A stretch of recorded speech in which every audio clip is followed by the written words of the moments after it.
So I have the video for this week, and this week we're doing a movie that I actually have wanted to do, film I've wanted to do for a while. I've been sort of holding off because, you know, with silent films, there's only so many of them and they're only going to last so long in terms of numbers that I can do. As much as they're restoring some, most of them have been lost. But and when it comes to German expressionist ones, that bucket's not all that full.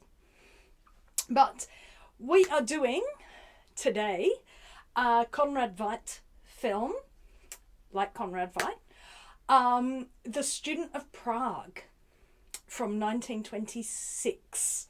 So that's what we're doing today.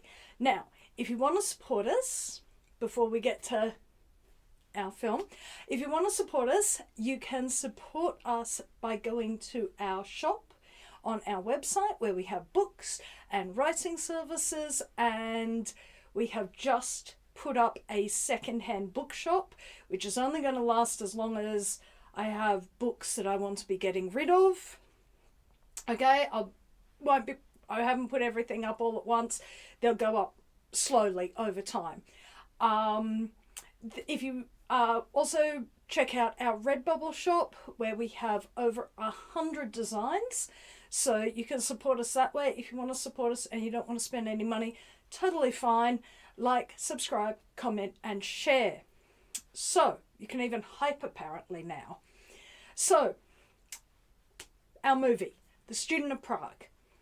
Student of Prague is a remake of an original version from 1913. There are 3 different Students of Prague, and they're all made roughly 10 years apart.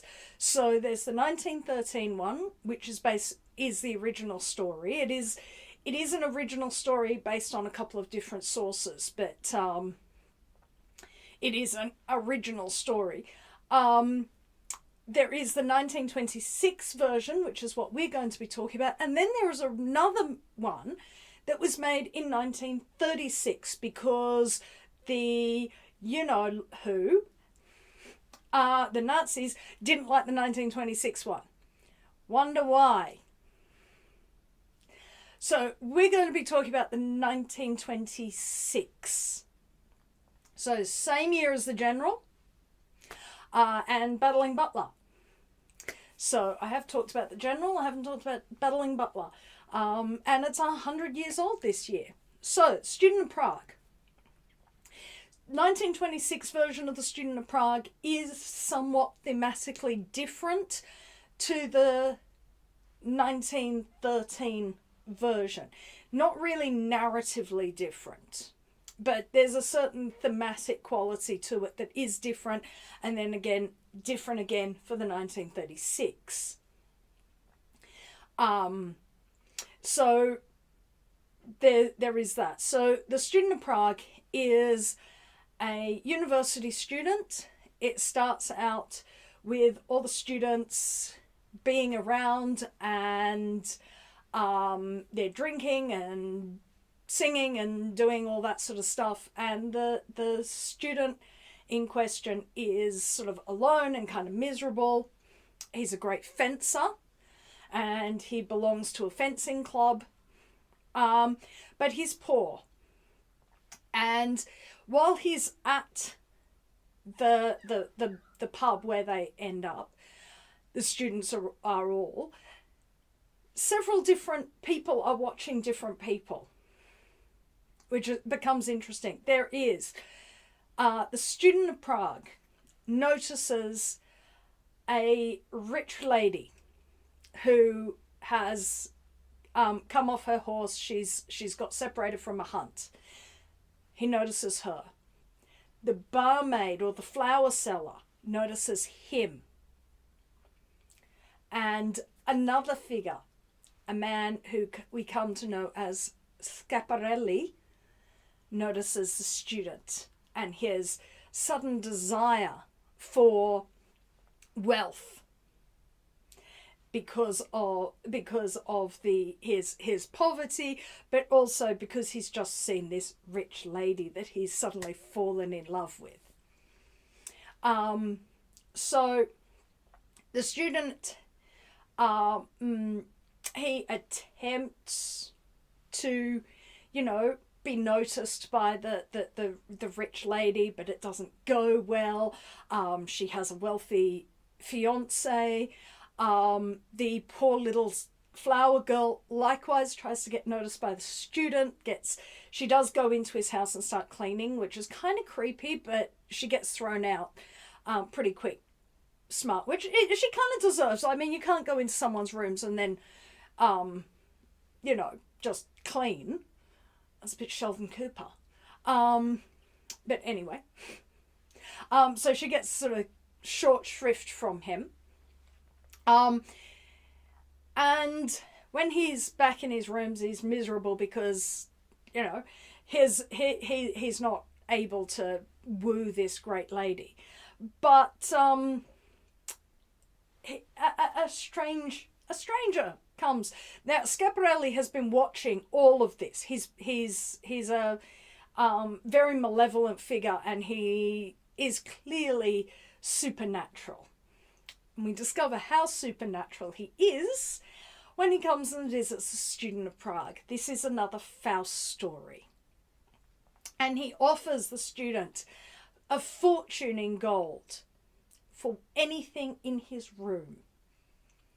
And the student, because all Fausts are idiots, and all Fausts fall for this, says, fine, because, yeah, I can just get gold for whatever my cruddy furniture is. What do I care? Nothing in here is worth anything. But it's like, hang on, have a think for a second, dude. The man is magicking money out of a purse into a pile that there's no way that purse contains that cash. This is clearly someone supernatural. Be careful what you're agreeing to. He's not careful what he's agreeing to. What Schiaparelli wants is his reflection in his big full-length mirror. Though, honestly, given a full-length mirror of that time, of the early 19th century, no, I will not use the 1800s for people who can't read an analog clock. 19th century. It's early 19th century, Napoleonic era. Okay? You call me born in the 1900s, I was born in the late 20th century. Thank you very much. 1900s indeed. That's the First World War. That's before the First World War. Anyway, at full-length mirror, that's got to cost a few bob, but it probably doesn't belong to him. It's probably rented with the room, which is why he hasn't sold it. But anyway, Schiaparelli says, takes his reflection. He doesn't really think much of this, except what we discover as we watch that the reflection is important. His reflection is taking more than just a reflection and making, mirrors inconvenient, a la vampires. His reflection is taking a part of him. Reflections are always part of your soul. Reflections, souls, shadows, all of these things are generally, intercombined. They're a visual metaphor for the part of you that is essential, but you disregard.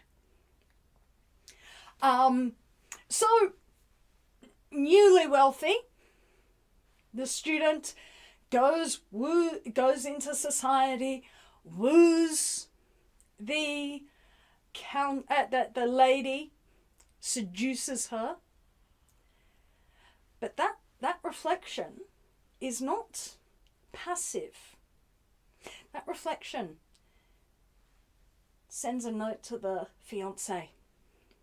That reflection stands in the cemetery. And the reflection is kind of an interesting aspect because one can see it as this malign force that is just trying to mess up his life. But the things that the reflection does suggest that it's partly the student's integrity has been taken because he's taken the devil's money. How much integrity did he have? The physical students taking the money. He's willing to make that bargain. So, but at the same time, because every time the reflection turns up, it's doing something that, acting in a way that's like, moral in some way. It's like, but like scrupulous. Like these are an untempered, like it's just the rules. These are the rules. And so as much as the physical man is breaking these rules, seducing another man's fiancée, the reflection seems to have a rigid adherence to the rules. And this becomes a real problem when the fiancé challenges the student to a duel. Now, the fiancé is also the daughter's father's heir. And when this duel comes out, the student of Prague can easily kill him. He is such a great fencer. But he agrees not to kill the fiancé. There are two of them, aren't there? The reflection kills the fiancé. Again, as I said, it has scruples. It has, these are the rules. Without the other half to temper, nothing stops the reflection, which has been set loose. Schiaparelli clearly knows what will happen if you set loose the two of them. One who is unscrupulous and one who is so scrupulous that they can't bend. And if the rules of honor say you have to kill this person, the reflection will do that. So it's very dangerous, but it's not dangerous in an obviously malign way. Like, it is part of his personality. It is part of him. He has betrayed it by selling it, but by selling it in the first place, and by thinking that it wasn't that important at all. So, it's been let loose and is being directed by Schiaparelli to operate in the world. Of course, this means everything falls apart for the student. His fiance's, the woman's family wants nothing to do with him. He's killed the fiancé. This is going to cause all sorts of economic issues, blah, blah, blah. Aside from the fact that he gave his word that he wouldn't, and then he did, or one of them did. He can't explain this. He gets expelled from the university because, he killed a man in a duel. You're not meant to do that. And all his friends reject him. We get this really wonderful sequence. It's where he goes to the pub and he gets drunk and he smashes the place up. But he also goes home and so he acts in a way that's like, right, nothing matters. Because he doesn't have any integrity anymore. He does sort of realize what he's doing to a degree, but it's not... that's him. That's not the reflection doing that. And he seduces the flower girl. Why? Because he doesn't have scruples that say, maybe don't treat a really vulnerable girl in a bad way. But he does. And eventually he's forced to confront the reflection, and that is one of the best sequences of the film, where there are two of them and the reflection chases him back to his student lodgings, and the psychological upheaval is all in the night and the wind and the shadows. It's got this wonderful German expressionist quality to it. Obviously, it's a German expressionist film. and the student attempts to confront the reflection, who has now gone back into the mirror. And when he shoots the mirror, it breaks, but it rebounds onto him, because he can't kill it without it affecting him. So the Student of Prague dies, and Schiaparelli has got his soul. But this is one in a large number of Faust stories that we've done. I seem to have a thing for Faust stories. And it's not even the last. We've still got a Thomas Mann to go. I thought, oh, well, we'll get the Faust stories done. We've done a lot of Faust stories. And it makes me sort of think, why do I like these stories? So this was directed by Heinrich Gehlen. It stars Conrad Veidt. It is kind of hard to get a hold of. There is a restored copy that is an American Blu-ray, which is like, well, that's useful for the rest of the world. But the only other copy seems to be a really old version. There is one on YouTube, and I'll link that below, that is watchable, but it doesn't have any English subtitles. So you have to sort of, fortunately, silent films are generally pretty good at being intelligible without subtitles, unless, of course, it's Fritz Lang and the Nibelung, but I think he was implying that a German audience would understand that, but, oh boy, you need the subtitles for that, and it's also very, very long. So the fact that I gave you spoilers is actually probably pretty useful, because the only one I found doesn't have English subtitles. There was only one bit which I really couldn't work out and had to Wikipedia it, and that was the expulsion from the university. So it's not that hard to understand as like visually, which is nice. It is, you know, the having two of the one actor is you know, quite the thing for those old films. That was quite the camera trickery. They were certainly learning more. It is very well directed. Like, it's not one of those ones where sometimes when you look at silent films you go, what on earth is that? Different from the others is probably the worst directed silent film. It literally, it's a lockdown camera. It doesn't move. It's very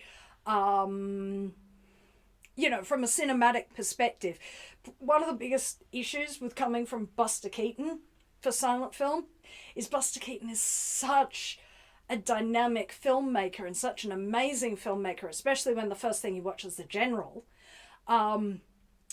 which, if you haven't watched my deep dive of The General, watch the deep dive of The General, because I'll do another one for his birthday this year. Like, you watch The General and you see some of those shots and they're gorgeous, and then you watch other silent films and you go, oh, yes, I can see why Buster Keaton was so very, very important. Generally,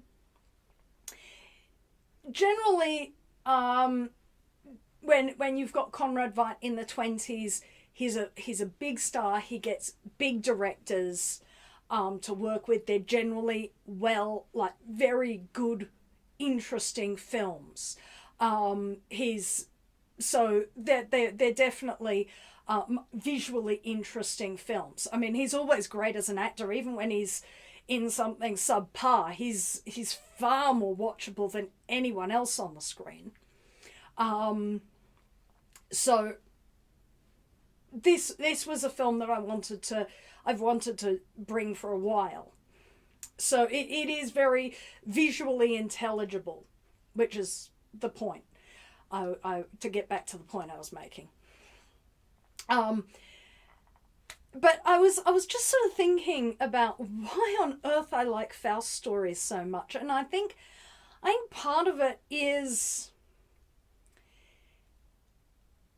my being of my generation.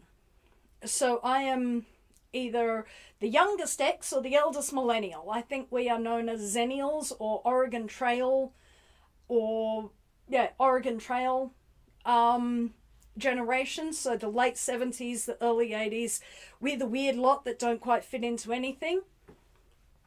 I think from us onwards,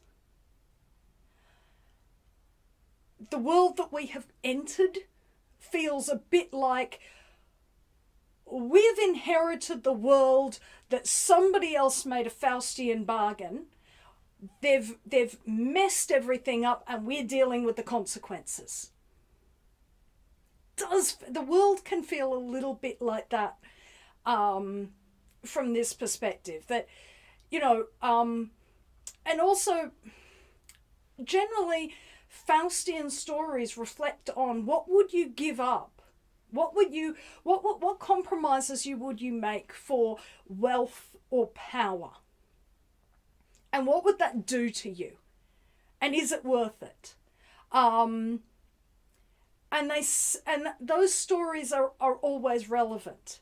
The first time I watched The Student of Prague was in my country, watching in horror as Trump came into power for a second time. And it was like, oh, great, you made a Faustian bargain that we all have to live with. Thanks. I think that is sort of why they feel attractive, because you do sort of feel like, well, if we were on the receiving end of a Faustian bargain and we didn't even get the gold, you know, what's going on here? How do we negotiate this? A lot of things about the world feel like that. So I keep coming back to these stories. I think these stories are endlessly repeatable because they are those stories of what are we giving up? What are you going to give up? You know, there are people making Faustian bargains with AI. And it's like, what are you giving up? What are you giving up if you go to university and you cheat your way through? Well, that degree is not worth the piece of paper it's written on, for one thing. What are you doing if you outsource your creativity to a machine? Well, you never grow in skills, you become dependent. You know, we are constantly making these Faustian bargains or being tempted by. I think that's the important thing, the temptation of the Faustian bargain. If you can recognize it's a Faustian bargain, you can sort of look at it and think, hang on, is that worth the price? Is that as tempting as it looks? There are plenty of Mephistopheles or Schiaparellis or whatever you want to call them out in the world who are going to tempt you. But a Faustian bargain is never good. You end up like Don Giovanni being dragged to hell by the Commendatore. You end up unable to undo the damage that you did. Faust cannot repent. Why? Because Faust will not give up the thing that he has got. Marlowe's Faust can't give up his power, his knowledge and power. He can't repent. He sees himself as too far gone. Goethe's Faust won't give up Marguerite, and he makes everything so much worse, and he can't, you know, all he thinks about is escaping.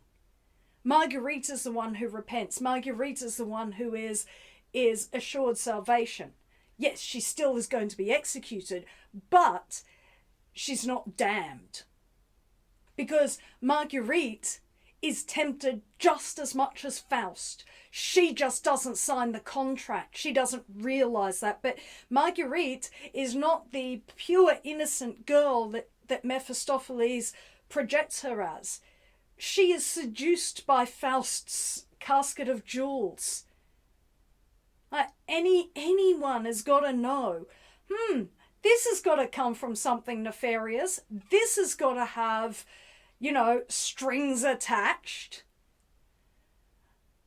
This can't be freely given. Nobody does that. Nobody does that to a poor girl like me, is what Marguerite should be saying. Marguerite should be more skeptical, but no, she is just greedy and credulous enough to take the jewels.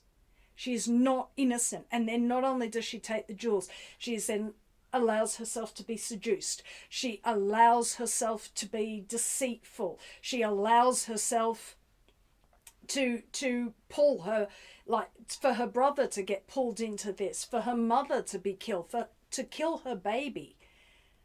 You know, she didn't need to do those things, but she in turn is tempted. She is not pure and perfect. It's very easy to view her in that way. And likewise, the flower girl in The Student of Prague is not pure and perfect. She wants the student. She breaks into his room. She's perfectly happy to be seduced, even though seduction means she will be discarded like the flowers at the end of the day. So within a Faust story, it is always a question of what is your integrity, and do you actually have any integrity? And is there are you willing to sell it? At what price your integrity?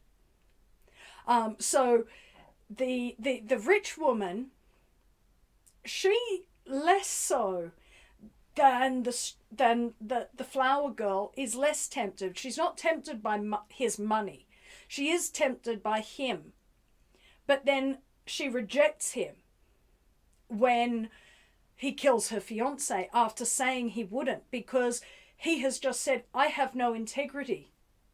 She may have been tempted to shift her allegiance from one lover to another, but she's not willing to shift her allegiance to a lover who has no integrity, because a lover who gives his word in one place and then breaks it is not going to, his word is worth nothing. What point is it to you to have that? So we are all going to be tempted by things. But the question of temptation with Faust stories is how far and how long, and are you capable of turning it around?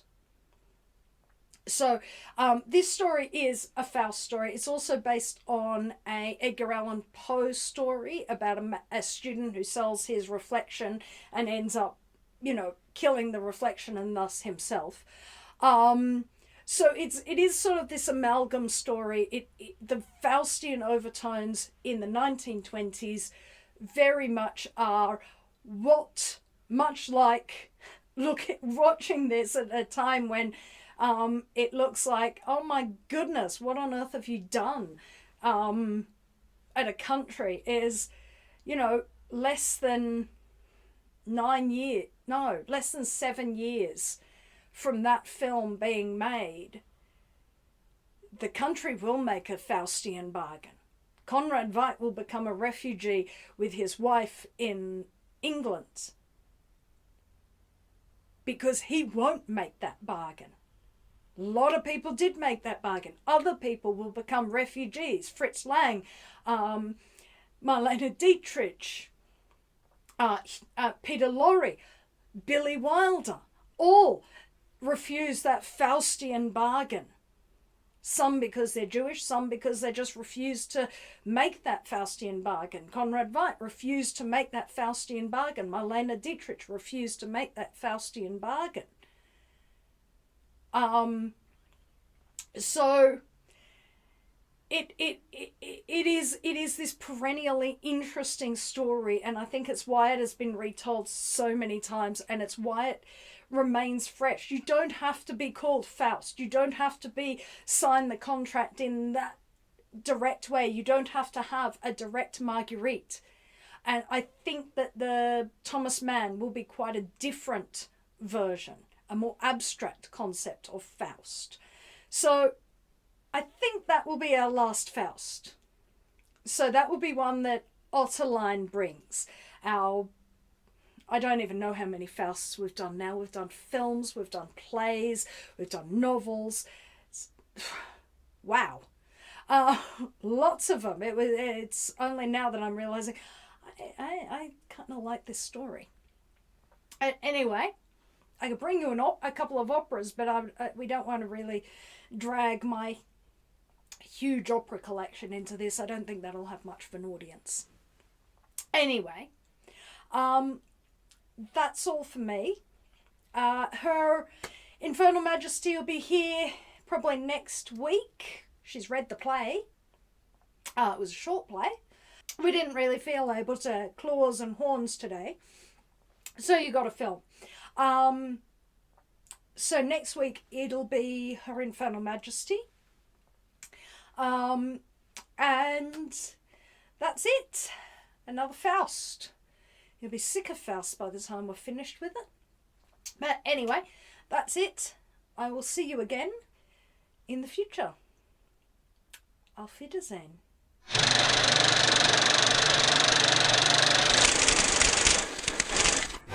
If you would like to support this channel, come across to the Black Cockie Press website, www.blackcockiepress.com.au, where you will find books and other writing services to help with your writing.